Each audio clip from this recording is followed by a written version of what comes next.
জি, আসসালামু আলাইকুম ওয়া রাহমাতুল্লাহ। আমরা এই যে নির্বাচন গতকাল হয়ে গেল, এখানে ব্যাপক মানুষের উৎসাহ এবং উদ্দীপনা সহ উপস্থিতিতে আমরা স্বাগত জানিয়েছি এবং বাংলাদেশ স্থিতিশীল হবে সেই প্রত্যাশা আমরা ব্যক্ত করছি।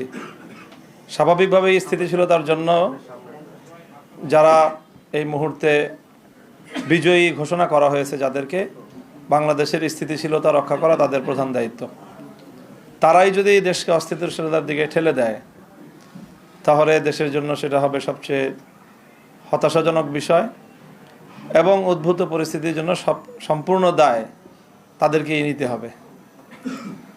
আমরা অত্যন্ত দ্ব্যর্থহীন ভাষায় বলতে চাই, জুলাই বিপ্লবের চেতনাকে যদি ধ্বংস করার চেষ্টা করা হয় তাহলে সেখানে আমরা আনকম্প্রোমাইজ থাকব।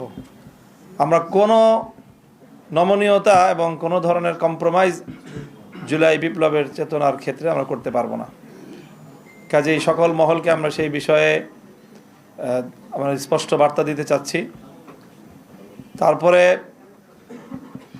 ইলেকশনটার যে বিষয়ে আমরা আমাদের গতকাল থেকে আজকে বলে আসছি আমরা তো আমাদের ইতিবাচকভাবেই আমরা ব্যক্ত করতে চাচ্ছি প্রতিক্রিয়া, কিন্তু পরিষ্কার যে ইলেকশনটা তো একটা সময় পর্যন্ত অথবা ভোট গ্রহণ হওয়া পর্যন্ত মোটামুটি দৃশ্যমান রাখা হয়েছে, কোনো গণ্ডগোল যেন না হয়। কিন্তু ভোট গণনা শুরু হওয়ার পর থেকেই আমাদের কাছে একেবারেই দিবালোকের ন্যায় স্পষ্ট যে ভোট গ্রহণটা যেভাবে হয়েছে ভোট গণনাটা তার সম্পূর্ণ উল্টোভাবে হয়েছে এবং সেখানেই আগামীর বাংলাদেশের ভাগ্য এবং মানুষের জনরায়ের প্রতি চরমভাবে অশ্রদ্ধা প্রদর্শন করা হয়েছে, অসম্মান করা হয়েছে। এটা যারা করেছেন বাংলাদেশের কাছে তাদেরকে দায়ী থাকতে হবে ইনশাল্লাহ।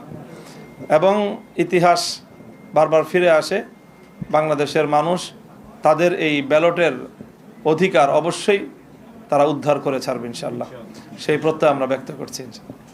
জি, ধন্যবাদ।